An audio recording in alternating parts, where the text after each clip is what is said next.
everyone, this is Felice Douglas from College Momentum Academy. Thank you for joining me for this video today. What I'd like to talk about is your family's guiding principles. I believe that when you're starting the college search, you're trying to make those final decisions, having an overall philosophy about how you're making those decisions is important.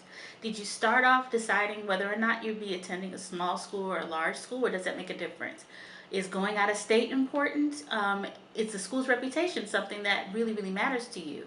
Sometimes when you get down to the wire, thinking about those things and having those principles already out front will help you make those decisions. And I think every family should sit down and do that first. To help you with that, I'm going to give you my guiding principles that I use when I'm sitting down with a family, so you kind of know what you might want to think about.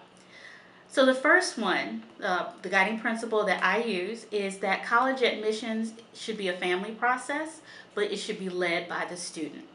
Even though students must take primary responsibility for it, everybody should be involved, especially parents, if you're going to be the ones that are paying for it.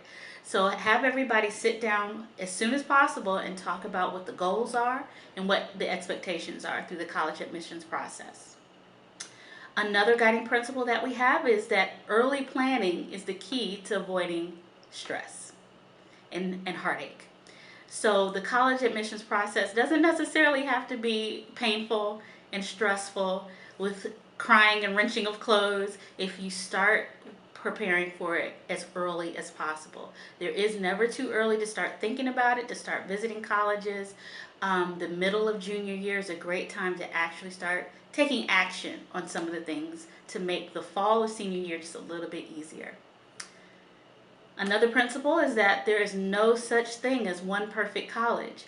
We have 4,000 colleges in the United States and growing every day. It's going to be impossible to find one place that is absolutely the right place. But if you have a list, use those guiding principles and form a good list, then you'll be able to find a few places that are a good fit, and one of those would be the right school when the time comes. I also believe that college and career planning go hand in hand. You can't talk about going to college without thinking about what it is that the end result is that you want. You know what you want to major in, but what kind of work do you actually want to do? Where do you see yourself in 10 years and in 5 years? And then work backwards from there. You have to think about what it is you want to do and actually do some research in there in order to know that you're majoring in the right thing and that it's going to be the right thing for you. The last one has to do with the money. I believe that families should exhaust all possible forms of payment for college. Look at everything else before you start taking out loans.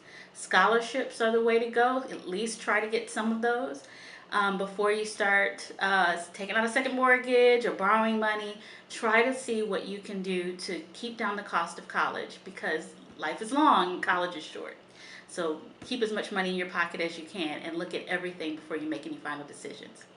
So if you'd like to work with me, those are the things that I will talk to your family about. Just know that that's where I come from on this. And I'd love to take any of your questions and talk with you about what I can do to help. Thank you so much for your time. Have a good week.